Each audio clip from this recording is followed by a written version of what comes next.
जय गोमाता, जय गोपाल। आज अपनी बात प्रारंभ करने से पहले और एक कहानी के माध्यम से मैं अपनी बात प्रारंभ करना चाहूँगा। कहानी कुछ इस तरह है कि एक बहुमंजिला भवन का निर्माण हो रहा था। 5 या 6ठी मंजिल पर ठेकेदार खड़ा हुआ था। नीचे मजदूर काम कर रहा था। ठेकेदार ने मजदूर को आवाज़ लगानी चाहिए, लेकिन ठेकेदार की आवाज़ को मजदूर सुन नहीं पाया। तो ठेकेदार ने एक युक्ति सोची और उसने उसका ध्यान आकर्षित करने के लिए 10 रुपये का एक नोट डाला। मजदूर ने वो नोट उठाया और पुनः अपने काम में लग गया। ठेकेदार को बड़ा आश्चर्य हुआ, लेकिन उसने दोबारा फिर वापस से प्रयास किया। अब की बार उसने 50 रुपये का नोट डाला। मजदूर ने फिर उठाया, फिर अपने काम में लग गया। ठेकेदार ने 100 रुपये का नोट डाला। मजदूर ने फिर उठाया, फिर काम पे लग गया। लेकिन अब की बार ठेकेदार को गुस्सा आया। उसे लगा कि क्या मजदूर मेरी बात को ध्यान ही नहीं दे रहा है। और ठेकेदार ने एक 2 ग्राम की छोटी सी कंकरी उठाई और मजदूर के सिर पर दे मारी और मजदूर ने अचानक सिर ऊपर उठाया। कमोबेश पिछले दिनों कोरोना काल की स्थिति शायद ऐसी ही स्थिति बनकर के सामने आई। ईश्वर उस ठेकेदार के रूप में है और हम दुनिया में मजदूर के रूप में हैं। ईश्वर अपनी नियामतें निरंतर बरसाता रहता है, परंतु हमारी आदतें ऐसी बन गई कि उन नियामतों को लेकर के और केवल अपने जीवन में लगे रहे, कभी उसका धन्यवाद अदा नहीं किया। और उसी का परिणाम रहा कि कोरोना जैसी भयानक महामारियां समय समय पे हमें ईश्वर की उस कंकरी के रूप में झेलनी पड़ती है। आपको ये जानकर के आश्चर्य होगा कि पूरी दुनिया के कोरोना वायरस का वजन यदि मिला दिया जाता तो 2 ग्राम ही होता है। आप सोचिए, उस 2 ग्राम की कंकरी ने पूरी दुनिया को हिला करके रख दिया। यदि उसने बड़ा कंकर डाल दिया तो हमारी जिंदगी का क्या होगा। कमोबेश ऐसी ही स्थिति हमारे जीवन में होती जा रही है। और इन सब चीज़ों से उबरने के लिए आज हम बात करने जा रहे हैं कि कैसे हम पर्यावरण को ठीक कर सकते हैं, कैसे हम उसे सुधार सकते हैं और कैसे ऐसी स्थितियां विकसित कर सकते हैं कि आने वाले समय में इस तरह की कंकरी उस ठेकेदार के रूप में ईश्वर को हम पर फेंकने की आवश्यकता न पड़े। यदि मैं बात करूं हमारे सामान्य जीवन की, जिसमें कहा जाता है कि क्षितिजल पावक गगन समीरा और पंच रचित अति अधम शरीरा। क्षितिजल पावक गगन समीरा का जो आशय है इसमें, वो इस रूप में है कि भूमि, अग्नि, वायु, आकाश और पृथ्वी, इन 5 तत्वों से मिलकर के हमारा शरीर बना है। और हम अगर बात करें तो हमारे पुराणों में कहा गया कि कण कण में भगवान है, क्योंकि भगवान इस तरह है, भय से भूमि, गैसे गगन, वैसे वायु, ऐसे अग्नि और नैसे नीर। यानी इन 5 तत्वों से ही भगवान बना है और 5 तत्वों से ही हम बने हुए हैं। कमोबेश प्रकृति में हजारों साल पहले हमारे ऋषि मुनियों ने और हमें ये बता दिया था कि कण कण में भगवान है। लेकिन विडंबना है हमारी शिक्षा पद्धति की कि हम अपनी उन पुरातन पद्धतियों को निरंतर भूलते जा रहे हैं, संस्कृति को भूलते जा रहे हैं, पर्यावरण की सुरक्षा को भूलते जा रहे हैं। और उसी का ही कारण है कि समय समय पे इस तरह की महामारियां वैश्विक पर्यावरण को नष्ट करते हुए हमारे जीवन में आती है और पूरा विश्व उससे उथल पुथल हो जाता है। अगर मैं बात करूं हमारे सनातन की, तो 3500 साल पहले ऋषि मुनियों ने हमें बता दिया था कि कण कण में भगवान है।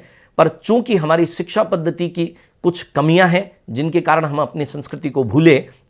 और विदेशों में 2006 की मैं यदि बात करता हूं तो स्विट्जरलैंड में बॉम्बार्ड करके एक परीक्षण किया गया, जिसमें 27 किलोमीटर की परिधि में पृथ्वी में बड़ी मशीन बनाई गई और वहां इलेक्ट्रॉन और प्रोटॉन्स का बॉम्बार्ड करके, यानी आपसी टकराव करके इलेक्ट्रॉन, प्रोटॉन और न्यूट्रॉन्स का, और वहां पर एक पार्टिकल की खोज की गई और जिसे गॉड पार्टिकल कहा गया और उन्हें इसके लिए नोबेल पुरस्कार से सम्मानित किया गया।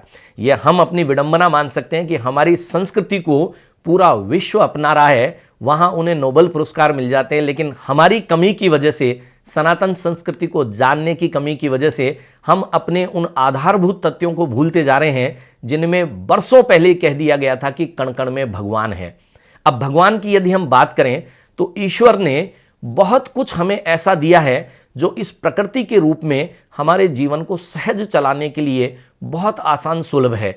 वो 5 चीजें जिनका जिक्र मैं अभी आपसे कर रहा हूं कि वायु, भूमि, जल, अग्नि और आकाश, इन 5 तत्वों को ईश्वर और प्रकृति ने हमें शुद्ध रूप में दिया। ये हम लोगों का तकलीफ वाला मुद्दा है कि हमने इन पांचों तत्वों को ही दूषित कर दिया। हम वैश्विक पर्यावरण की यदि बात करते हैं तो वैश्विक पर्यावरण में आज ही अखबार में, और मैंने सुबह खबर पढ़ी कि प्रति वर्ष धरती का तापमान 1 डिग्री तक बढ़ना तो लाजमी है, लेकिन अभी की स्थिति है कि 1.5 से 2 डिग्री तक प्रतिवर्ष बढ़ रहा है। और उसी का परिणाम है सर्दियों में और लैंड स्लाइडिंग होने लग गई है, आइस स्लाइडिंग होने लग गई है, हिमस्खलन होने लग गया है, और उसके रिजल्ट ये आने लग गए हैं कि पूरा मानव जीवन अस्त व्यस्त हो गया है।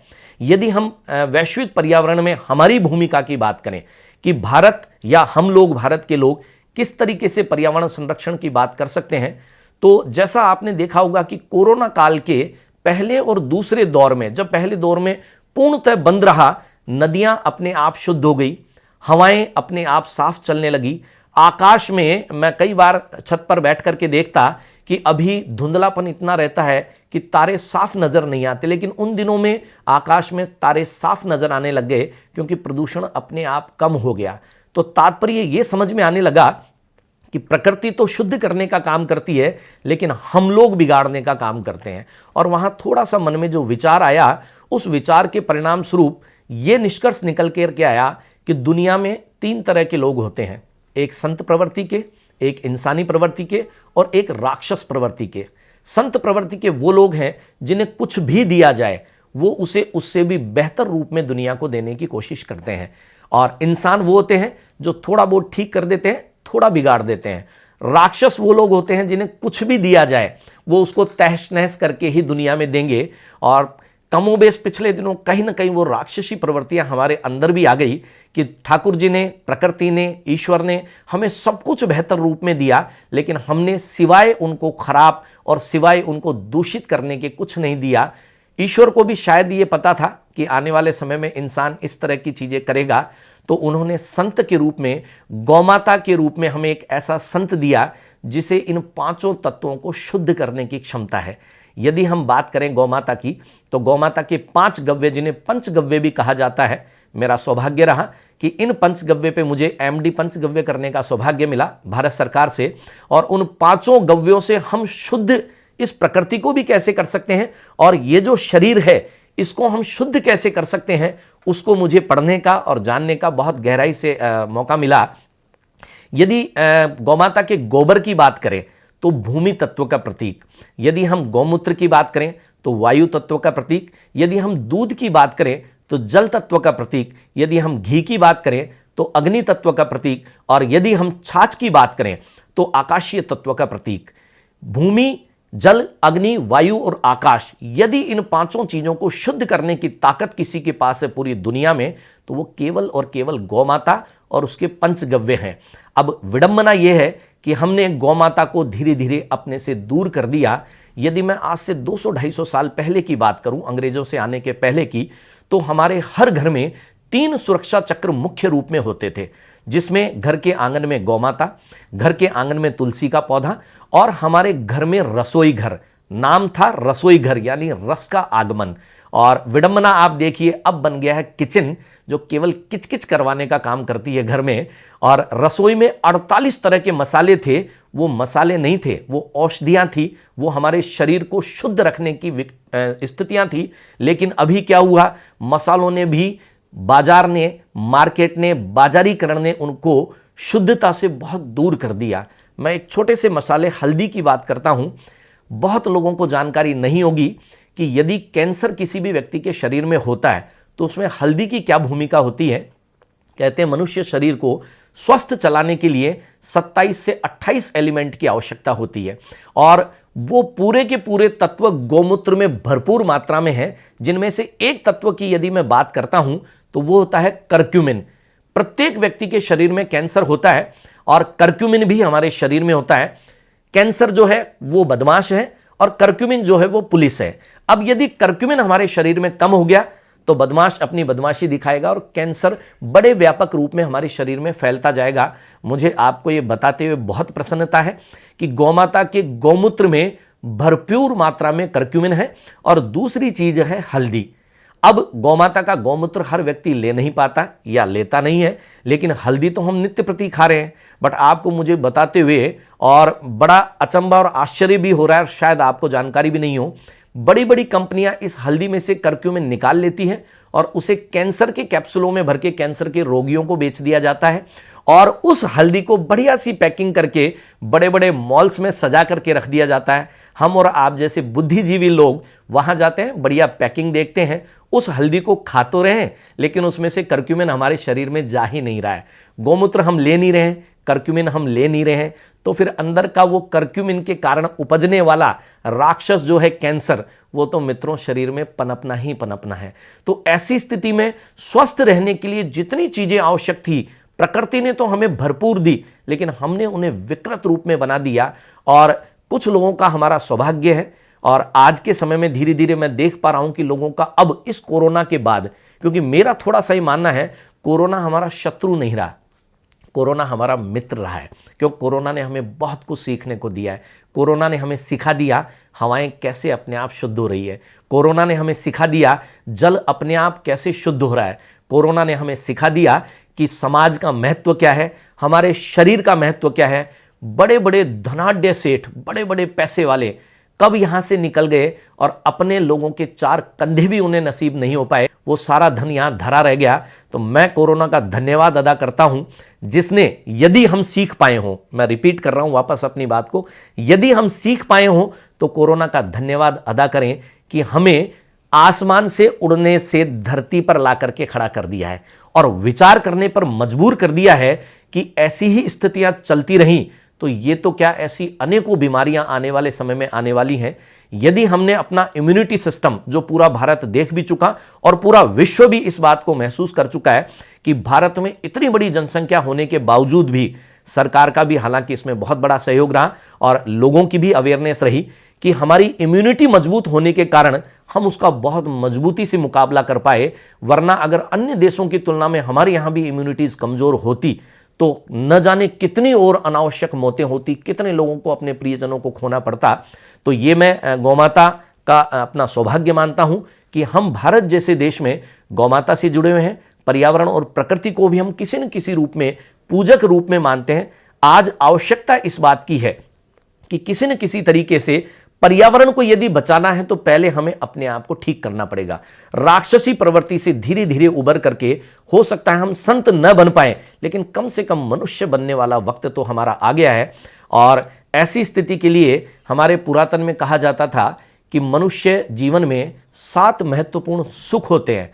पहला सुख निरोगी काया, दूजा सुख घर में हो माया, तीजा सुख कुलवंती नारी, चौथा सुख सुत आज्ञाकारी, पंचम सुख हो सुंदर वासा, षष्ठम सुख हो सज्जन पासा, और सप्तम सुख हो मित्र घनेरे, ऐसे नर नहीं जग में बहुत तेरे। कहते हैं मित्रों, रावण के पास में ये 7 सुख थे। अकेला रावण, हर व्यक्ति, राम जी के पास भी नहीं थे। कारण क्योंकि उनको सुंदर वास जो है वो उपलब्ध नहीं हो पाया, 14 साल तक वनों में भटकना पड़ा। तो रावण के पास ये 7 सुख थे, लेकिन एक ही दुष्कर्म उसने ऐसा किया कि उसको पूरे कुल का नाश सहना पड़ा। कमोबेश कुछ कुछ वही राक्षसी प्रवृत्तियां हमारे अंदर आ गई हैं, लेकिन हमारा सौभाग्य है कि इस पर्यावरण और हमारी जिंदगी को बचाने के लिए गौमाता के रूप में ठाकुर जी ने वो संत हमें दे रखा है जो भगवान की भी आराध्या है। अगर हम बात करें, कृष्ण जी और राम जी ने, कहा भी जाता है कि गो द्विज धेनु देव हितकारी और कृपा सिंधु मानस तनधारी। ईश्वर ने भी उस गौमाता को, इस प्रकृति को और हमारे जीवन को सहज बनाने के लिए मनुष्य शरीर में जन्म लिया। और उन 7 सुखों में से विडंबना आप देखिए, पहला ही सुख हमारे जीवन से नदारद हो गया है। स्वस्थ शरीर नहीं है, पैसा तो हम बहुत कमा रहे हैं लेकिन उसके साथ कहीं ना कहीं बीमारियां भी कमा रहे हैं। और फिर ईश्वर को और प्रकृति को हम लोग दोष देते हैं कि हे ठाकुर जी, हे प्रभु जी, ये आपने क्या किया। अगर हमारे शिक्षा में इस व्यवस्था को डाल दिया जाए कि कहीं ना कहीं सबसे पहला सुख निरोगी काया। आज मुझे आपको ये बताते हुए बड़ी खुशी होती है, गौमाता के आशीर्वाद से लगभग 48 वर्ष की उम्र में अपनी पूर्ण करने जा रहा हूं, परंतु स्वस्थ और सुगठित हैं क्योंकि गौमाता के गव्यों का भरपूर सेवन अपने जीवन में करते हैं। और इसी चीज को ध्यान में रखते हुए पहले कोरोना काल में ईश्वरीय कृपा से एक ऐसे विचार ने जन्म लिया, गोमें परिवार के रूप में हमने उसकी स्थापना की और पूरे वैश्विक पर्यावरण के संरक्षण को निमित्त मान करके गोमें परिवार के रूप में एक इकाई की स्थापना की। और ईश्वरीय आशीर्वाद से एक ऐसा विचार उभर करके आया जो आने वाले दिनों में पूरे न केवल भारत को बल्कि पूरे विश्व को पर्यावरण संरक्षण की दिशा में एक महत्वपूर्ण कदम साबित होगा। मैं आपको उसकी एक छोटी सी झलक दिखाता हूं। उसके लिए हमने एक पुस्तक, ईश्वरीय कृपा से एक पुस्तक को लिखने का सौभाग्य मिला इस कोरोना काल में। मैं बार बार इसीलिए कहता हूं कि कोरोना काल गुरु है। शायद ये नहीं आया होता तो हम भी अपने व्यवसाय में और कार्य में लगे हुए थे, लेकिन जब वो समय मिला तो इस पुस्तक को लिखने का सौभाग्य मिला। और ये पुस्तक विश्व की प्रथम पुस्तक के रूप में दर्ज हुई है, क्योंकि इसकी खास चीज ये है कि यह देशी गौमाता के गोबर से बने हुए कागज पे पूरे विश्व में पहली बार छपी है। तो ये गौमाता का आशीर्वाद और कमाल है कि वहां भी हमने पेड़ नहीं लगने दिए हैं। इसी प्रकार से और हमने एक लघु यज्ञ के रूप में निर्माण किया, एक जिसको हम कह सकते हैं धूप बत्ती का। देशी गौमाता के गोबर में 21 तरह की जड़ी बूटियां और देशी घी मिला करके गौमय लघु यज्ञ के रूप में तैयार किया। और यह विचार भी क्यों आया, यदि हम बात करें हमारी संस्कृति और पर्यावरण की, पर्यावरण को दूषित करने में यह भी एक बहुत बड़ा अहम रोल है। पूरे भारत में लगभग 13 से 15 हजार करोड़ का यह बाजार है अगरबत्ती का। और आपने एक खास चीज देखी होगी, अगरबत्ती के बीच में बांस होता है और बांस का जलाना हमारे शास्त्रों में निषिद्ध है, क्योंकि अगर वो जलता होता तो कहीं ना कहीं डेड बॉडी के साथ में अर्थी को भी जला दिया जाता। लेकिन हम सब जानते हैं कि जैसे ही वहां ले जाते हैं अर्थी को तोड़ के बगल में पटक दिया जाता है, उसे जलाया नहीं जाता। लेकिन हमारी विडंबना देखिए, पता नहीं कहां से ये शुरुआत हो गई, किन लोगों ने साजिश के तहत हमारे पूरे पर्यावरण को दूषित करने का ये काम किया। घरों में अगरबत्तियां पहुंच गई। अब वो अगरबत्ती के साथ साथ केमिकल भी जलता है और उसका धुआं वो 101% कैंसर कारक है। अब हम अपने हाथों से ही जब अपने घर को दूषित कर रहे हैं और फिर हम दोष दें प्रकृति को कि कैंसर हो रहा है, तो इसके लिए जिम्मेदार कौन होगा। एक छोटा सा प्रयास हमने इस लघु यज्ञ के रूप में किया। इसमें देशी गौमाता का गोबर और 21 तरह की जड़ी बूटियां हैं और इसमें पूरा पैकेट बना करके आपको मुझे बताते हुए बड़ी खुशी है 5000 ऐसे डब्बे हम लोगों तक पहुंचा चुके हैं और पूरे भारत के लिए इस अभियान को हमने तैयार किया है। गोमें परिवार ने जो परिकल्पना की और थोड़ा सा जब विचार किया तो लगा कि ये गोमें परिवार के माध्यम से हम पर्यावरण को कैसे शुद्ध कर सकते हैं और वैश्विक पर्यावरण संरक्षण की दिशा में हम ऐसा क्या कदम उठा सकते हैं जो व्यापक रूप में पूरे भारत में नहीं पूरे विश्व में ही और संचालित किया जा सके। तो हमने एक मुद्दा उसमें उठाया। यदि आपने कभी पढ़ा हो या गौर किया हो तो जब भी हमारे सनातन में किसी की मृत्यु हो जाती है तो दाह संस्कार किया जाता है और आप चूंकि देखते हुए आए हैं अग्नि दाह संस्कार को लकड़ियों से संपन्न किया जाता है। थोड़ा सा ईश्वरीय प्रेरणा से मुझे कुछ विचार इस पे आया और आने के बाद में और इसमें निश्चित किया गया, देखा कि लकड़ियां जलना भी प्रदूषण का एक बहुत बड़ा कारण है। उसको थोड़ा स्टडी किया तो समझ में आया पूरे भारत में 1 करोड़ दाह संस्कार प्रति वर्ष किए जाते हैं और एक व्यक्ति को जलाने के लिए हमारे शास्त्रों में लिखा गया ये एक व्यक्ति को जलाने में 12.5 मण लकड़ी का उल्लेख है ऐसा। और यानी कि 500 किलो लकड़ी। 2 जवान पेड़ जो 15 से 20 साल के हैं उनको महज इसलिए काट दिया जाता है क्योंकि दाह संस्कार हमें संपन्न करना है। अब चूंकि ये धर्म से जुड़ा हुआ मामला है तो इसको हम डिनाई तो नहीं कर सकते, लेकिन विचार आया कि क्या कोई ऐसा तरीका हो सकता है जिसके माध्यम से अग्निदाह तो हो जाए लेकिन लकड़ियों का कोई विकल्प निकाला जाए। और आपको मुझे बताते हुए बड़ी खुशी है, पूरे भारत में मैं इस मामले में गौरवान्वित महसूस करता हूं गौमय परिवार के निदेशक के रूप में कि ईश्वर ने एक ऐसा विचार दिया।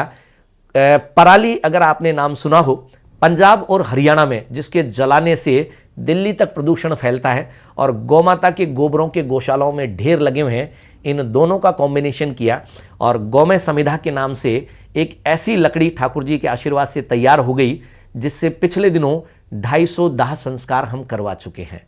और पूरे भारत के उन 1 करोड़ दाह संस्कार को संपन्न करवाने के लिए व्यापक अभियान चलाया।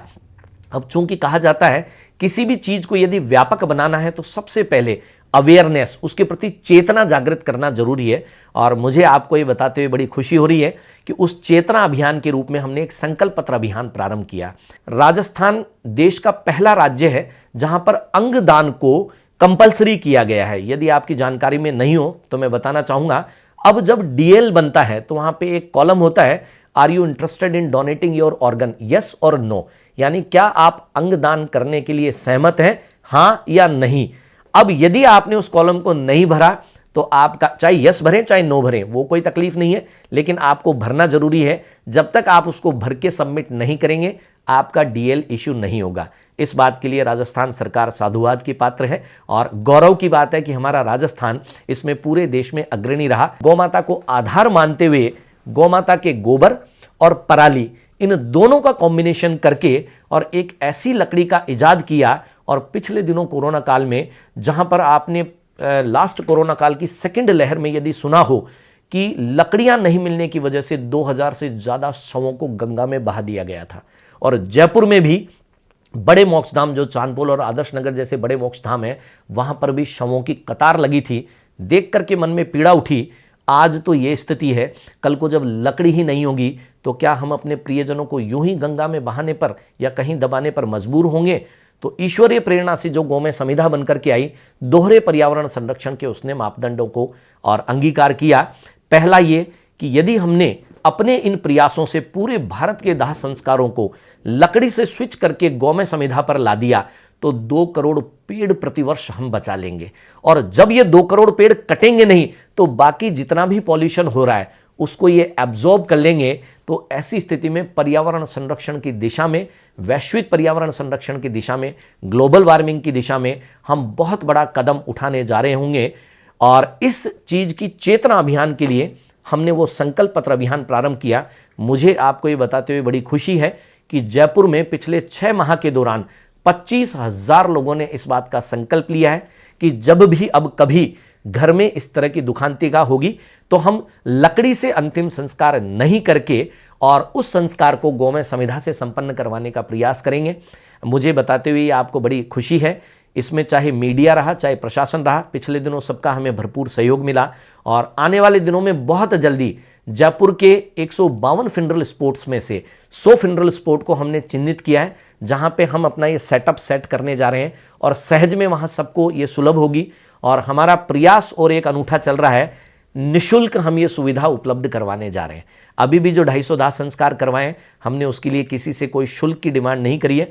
जिसने सहजता से दिया वो अलग बात है, क्योंकि ये पैसा भी गौमाता की सेवार्थ जाना होता है। ये जो लकड़ी बनती है ये भी गौशालाएं बनाती है और पराली के लिए किसान को पैसा देके हम खरीदते हैं। तो कहीं ना कहीं जो किसान कई बार फसलों के बर्बाद होने की वजह से आत्महत्या की ओर अग्रसर होते हैं, शायद हमारे इस प्रयास से किसान को भी आर्थिक संबलन मिलेगा, गौशालाएं स्वावलंबी बनेगी। जो अभी निर्भर है, अभी गौशालाएं या तो दान पे चल रही है या सरकार के सहयोग पे चल रही है, इस प्रयास से गौशाला जो होगी वो आत्मनिर्भर बनेगी, किसान स्वावलंबी बनेगा। और लगभग हम 1.5 से लेकर के 2 लाख युवाओं को पूरे भारत में इस अभियान से जोड़ने जा रहे हैं, जहां उनको रोजगार के साधन मुहैया होंगे। इस प्रयास से न केवल प्रकृति का संरक्षण होगा अपितु लाखों पक्षी बेघर होने से बच जाएंगे। क्योंकि कहीं ना कहीं मित्रों, जब पेड़ कटता है ना तो बहुत से पक्षियों का घर उजड़ता है। हम कितना पाप लेकर के जाते हैं। और इसी चीज पे जब मैंने थोड़ा सा धर्मशास्त्रों का अध्ययन किया तो वहां एक बहुत गहरी चीज निकल के आई गरुड़ पुराण में। उसमें कहा गया था कि अंतिम ऋण चिता की लकड़ी का। जब वो थोड़ा सा मैं जिज्ञासा हुई और पढ़ा तो मैंने आपसे निवेदन किया कि 12.5 मण लकड़ी का उल्लेख है। और अंतिम ऋण का मतलब क्या कि हम जिस कलयुग में जी रहे हैं, हर चीज यहां पर कहीं ना कहीं भुगतान करके खरीदी जाती है। हम कुछ भी चीज लेते हैं उसका भुगतान कर देते हैं और भुगतान कर देते हैं तो ऋण से ऋण हो जाते हैं। लेकिन यदि हमने किसी का त्वरित भुगतान नहीं किया तो वो हमारे ऊपर, अंग्रेजी में हम लोन बोल सकते हैं, हिंदी में ऋण बोल सकते हैं, वो ऋण हमारे ऊपर चढ़ जाता है। अब जब हमारी मृत्यु हो जाती है और हमारा उस लकड़ी से दाह संस्कार किया जाता है तो हमारा यह मानना है कि 2 पेड़ हमारे कारण काट दिए जाते हैं। अब उन 2 पेड़ों को काटने का भुगतान हमने त्वरित नहीं किया और उसका ऋण हमारे ऊपर चढ़ गया। अगला जन्म, जैसा कि पुनर्जन्म की भी हमारे इनमें सनातन में मान्यता है, अगला जन्म जब होता है तो ऋण लेकर के हम पैदा होते हैं, क्योंकि प्रकृति को हम नष्ट करके गए पिछले जन्म में। और विडंबना आप देखिए, ये शाश्वत सत्य भी है कि फिर अगले जन्म में जो भी रोग होते हैं वो प्राकृतिक तत्वों की कमी के रोग होते हैं हमारे शरीर में। और आप आज के जीवन में उठा करके देख लीजिए, जितने भी रोग हैं दुनिया में वो सब कहीं ना कहीं नेचुरल एलिमेंट की कमी के रोग हैं। हमारे शरीर में यदि प्राकृतिक तत्व कोई कम हो गया तो हमें रोग हो जाएगा। अब और थोड़ा आगे स्टडी किया तो धर्मशास्त्रों में यदि समस्या अगर दी जाती है ना तो उसका समाधान भी दे दिया जाता है। वहां यह कहा गया था कि यदि कोई व्यक्ति अपने जीवन में 10 पेड़ छायादार शुरुआत से लगा करके पूरे 15 से 20 साल के होने तक उनको पूर्ण विकसित कर दे, तो फिर यदि 2 पेड़ काट भी दिए जाएं हमारे कारण, तो वो जो प्राकृतिक तत्वों की कमी का ऋण जो हमारे लोक ऋण है वो चढ़ेगा नहीं। तो मैंने अपने आप ये परीक्षण किया कि मैंने क्या किया आज तक। तो पता चला मैंने 7 पेड़ लगाए, लेकिन वो बड़े ही बड़े थे। छोटे कुछ लगाए भी होंगे तो दोबारा उनको देखा ही नहीं कि वो विकसित हुए भी कि नहीं हुए, क्योंकि वैश्विक एक अध्ययन है उसके आधार पर कहा जाता है कि जब 10 पेड़ लगा दिए जाते हैं तो कोई एक पेड़ पूर्ण रूप से विकसित होता है, 9 पेड़ लैक ऑफ अवेयरनेस से मर जाते हैं।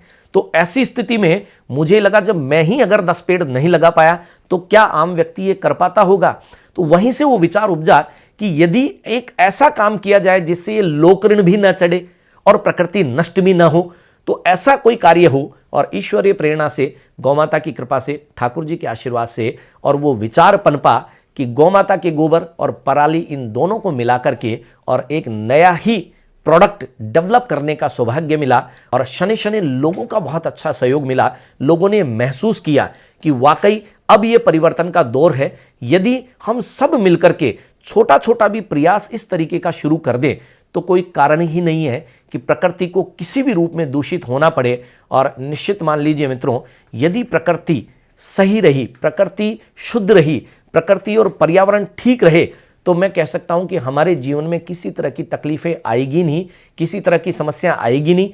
आई भी तो हम सक्षम होंगे कि उनसे हम अच्छी तरह से निपट सकें और हमारे जीवन को, जो कहा जाता है कि 7 में से 6 सुख तो बाद में है, यदि पहला सुख भी हमने अपने जीवन में अपना लिया कि पहला सुख निरोगी काया। आप अपने आसपास नजर उठा करके देखिए। एक छोटा सा उदाहरण मैं आपको देना चाहूंगा। WHO इस बात को कह चुका है कि दूध 68% बाजार में नकली बिक रहा है और यदि यही स्थिति चली तो 2025 तक 87% लोग कैंसर से ग्रसित होंगे। और वाकई आप नजरें उठा करके यदि देख रहे हैं, घर घर में कैंसर के मरीज मिलने लग गए। लेकिन मैं आपसे ये कमिट कर सकता हूं, यदि हमने अपने जीवन में गोगव्यों को और प्राकृतिक जिंदगी को अपना लिया अब भी समय रहते, तो आप निश्चित मानिए किसी भी तरह की बीमारी आपको छू ही नहीं पाएगी। और गौमय परिवार ने इस बात का भी बीड़ा उठाया है। केवल जाने के बाद ही अंतिम गति सुधारने का कार्य गौमय परिवार नहीं कर रहा है।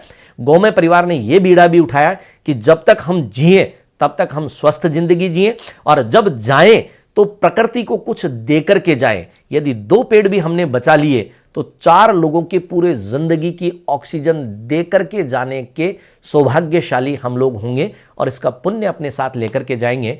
तो मेरा निवेदन आप सबसे यही है कि अपने जीवन में प्राकृतिक जिंदगी को अपनाएं, कृत्रिम जिंदगी को दूर करें। और जो हमारे सनातन में गौमाता, हो सकता है हम अब चूंकि शहरी जिंदगी में जी रहे हैं तो गौमाता को भले ही हमारे घर में पालना मुमकिन ना हो, लेकिन गौमाता के गव्य तो हम अपने जीवन में अपना सकते हैं।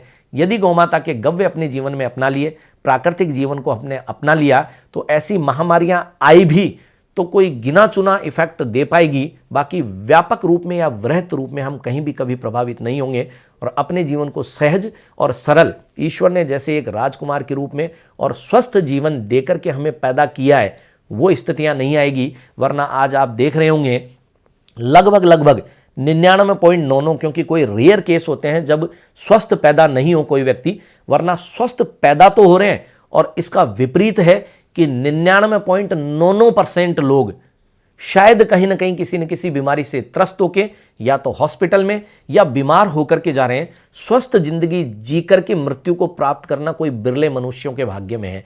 तो अगर हम अपना प्राकृतिक जिंदगी जिएंगे, सहज जिंदगी जिएंगे, प्रकृति को हम अपने जीवन में उतारेंगे, तो कोई कारण ही नहीं होगा कि बीमारियों से हमें जूझना पड़े। क्योंकि बीमारियां कहीं बाहर की दी हुई नहीं है, बीमारियां तो हमारे अपने ही जो किए हुए कर्म है उनका परिणाम है। अब वक्त आ गया है कि हम ऐसे एक अभियान में साथ जुड़ जाएं। मैं आप सबसे निवेदन करूंगा कि गौमय परिवार का जो ये संकल्प पत्र अभियान है बिल्कुल निःशुल्क है, आपको कुछ भी उसका भुगतान नहीं करना। भुगतान करना है तो केवल एक चीज का, कि संकल्प लेना है इस बात का कि अब अपने जीवन में न्यूनतम एक गोगव्य को अपने जीवन में अपनाना है। वो दूध हो सकता है, गौमूत्र हो सकता है, गोबर। अगर आप कहेंगे, थोड़ा हो सकता है आपको हंसी आए कि गोबर कैसे खाएंगे, लेकिन मित्रों आपको ये जान करके आश्चर्य होगा, गोबर को खिला करके अहमदाबाद में कैंसर का इलाज किया जाता है। और वो ऐसे सीधा नहीं खिलाया जाता है। बचपन में कई बार कहा जाता था, तुम्हारे दिमाग में गोबर भरा हुआ है क्या? तो सुनकर के शायद शर्मिंदगी महसूस होती होगी, लेकिन मैं बड़े गर्व से कहता हूं इस बात को कि हाँ, मेरे दिमाग में गोबर भरा हुआ है। कारण क्योंकि उसी गोबर से ही और हमने एक विचार ईजाद किया, गौमय संविधा बनाई, और आज आने वाले दिनों में यही देशी गौमाता का गोबर उस वैश्विक पर्यावरण को सुधारने में अपनी अहम भूमिका निभाएगा। किताब कागज बनाया जिसपे किताब लिखी गई, लघु यज्ञ बनाया, ऐसे 20 प्रोडक्ट गौमाता के गव्यों से बनते हैं और आपको भी वो अपनाना है। गौमाता के गोबर को आपको ये जानकारी होगी। मैं एक बात आपसे और साझा करना चाहूँगा। कहते हैं कि स्वस्थ जीने के लिए पूरे वातावरण में 21% ऑक्सीजन का होना आवश्यक है। और ये हमारी विडंबना है कि पूरे भारत में शायद ही कोई गिने चुने स्थान होंगे जहां पर 21% ऑक्सीजन होगी। सबसे कम की बात करें तो पंजाब की स्थिति है, जहां लगभग 13 या 14% ऑक्सीजन बची है, और सबसे ज़्यादा कैंसर के रोगी पंजाब में है। वहां से एक ट्रेन चलती है जिसका नाम ही कैंसर ट्रेन दिया गया है, जो बीकानेर जाती है और उनका इलाज किया जाता है। मैं आपसे पहले भी निवेदन कर चुका कि कैंसर कर्क्यूमिन की वजह से होता है, और यदि उस कर्क्यूमिन की भरपूर मात्रा हमें अपने जीवन में लानी है तो या तो गौमाता का, देशी गौमाता का गौमूत्र हम निश्चित नियमित रूप से लें, और नहीं तो फिर वो हल्दी खाएं जिसमें कर्क्यूमिन भरपूर मात्रा में हो, क्योंकि इनका इलाज इसी में संभव है। और दूसरी चीज और जबरदस्त है, ऑक्सीजन की पिछले दिनों हम सब ने देखा कि जरा सी कमी होने की वजह से कैसे पूरी दुनिया में तहलका मच गया। आदमी ऑक्सीजन के सिलेंडर लेने के लिए इधर से उधर भाग रहे थे, क्योंकि शायद 1 मिनट या 30 सेकंड भी अगर ढंग से ऑक्सीजन नहीं मिले तो उसके बाद जीवन की यही लीला समाप्त हो जाती है। और मुझे आपको ये बताते हुए बड़ा हर्ष हो रहा है, देशी गौमाता के गीले गोबर में 23% ऑक्सीजन, ये मैं नहीं कह रहा, ये आंकड़े कहते हैं और प्रूवन है, ये लैब टेस्टेड रिपोर्ट्स हैं। और जब ये सूख करके कंडा बन जाता है तो 26 से 27% ऑक्सीजन, जब इसको जला करके कोयला नुमा बनाया जाता है तो 46% ऑक्सीजन, और विशेष विधियों से जला करके जब इसकी भस्म बना दी जाती है 60% तक ऑक्सीजन इसमें आ जाती है। और उसी भस्म को जल में मिला करके और उस पानी को पिलाया जाता है, जिससे हमारे शरीर में ऑक्सीजन पहुंच जाती है और कैंसर का निस्तारण कर देती है। ये ऐसा अहमदाबाद के कुछ हॉस्पिटलों में हो रहा है, और हम लोग भी अपने पंचगव्य विधा में और इस इलाज को बताते हैं कि देशी गौमाता के गोबर से विशेष तरीके से भस्म बना करके देते हैं। उसका 1 चम्मच आप 1 गिलास में डालें, 5 मिनट आप रुकें, जब वो निथर करके नीचे बैठ जाती है आप उस पानी को पिएं। ऑक्सीजन से भरपूर पानी होता है, और उस पानी से ऑक्सीजन हमारे शरीर में पहुंचता है और कैंसर के सेल्स को खत्म करना शुरू कर देता है। तो ऐसी स्थिति में मैंने आपको जो निवेदन किया कि विडंबना क्या है, प्रदूषण के कारण धीरे धीरे ऑक्सीजन का लेवल कम हो रहा है।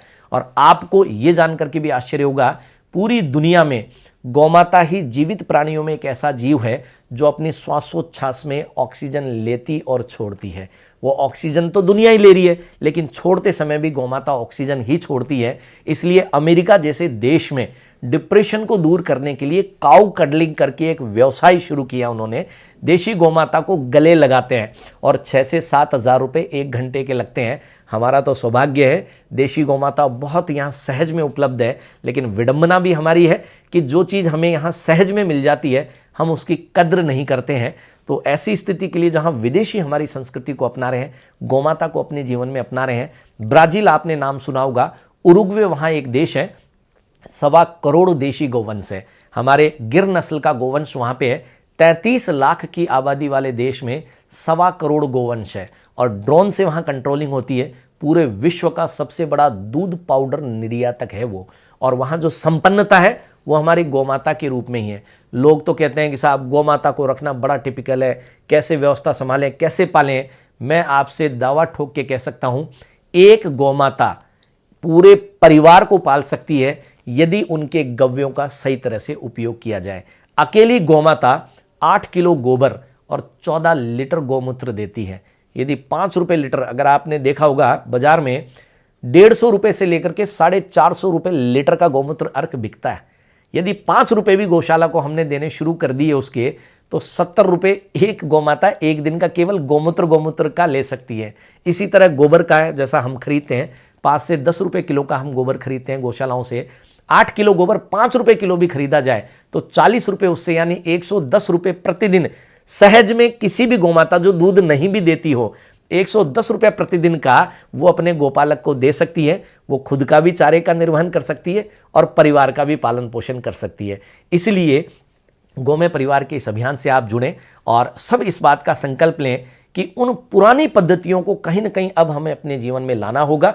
जहां गौमाता न भी हम घर में पाल सके तो गौमाता के गव्यों को हम संकल्प इसी बात का भरवा रहे हैं कि एक तो पर्यावरण का संरक्षण हम करेंगे, संवर्धन हम करेंगे, और अपने जीवन में कोई भी एक गो उत्पाद यदि हमने उपयोग करना शुरू कर दिया तो हमें स्वस्थ रहने से कोई भी रोक नहीं पाएगा। और बड़ी बड़ी बीमारियों के जाल में फंस करके अंत में जो हम अपनी जेबें खाली कर रहे हैं या लुटा रहे हैं और उसके बाद भी तकलीफ पाकर के इस दुनिया से जा रहे हैं, कहीं ना कहीं उसमें विराम लगेगा। हमारा प्रयास है कि हम जब तक जिएं स्वस्थ जिएं और जाते जाते भी हम दुनिया को कुछ दे करके जाएं। इसी बात के साथ मैं यहाँ विराम लेना चाहूँगा और मैं धन्यवाद अदा करना चाहूँगा राजस्थान संस्कृत अकादमी का, जिन्होंने मुझे मौका दिया। मेरा सौभाग्य रहा कि मुझे मौका मिला राजस्थान संस्कृत अकादमी के माध्यम से कि आपसे मैं रूबरू हो सकूं और अपनी बात और अपने अभियान को आप लोगों तक पहुंचा सकूं। और पूरी संस्कृत अकादमी का मैं तहे दिल से गौमय परिवार की तरफ से आभार प्रकट करना चाहता हूं कि उन्होंने हमें ऐसा मौका दिया। इसी प्रकार से और हम आपसे रूबरू होते रहेंगे और अपने अभियान को जन जन तक पहुंचाते रहेंगे। जय गौ माता, जय गोपाल।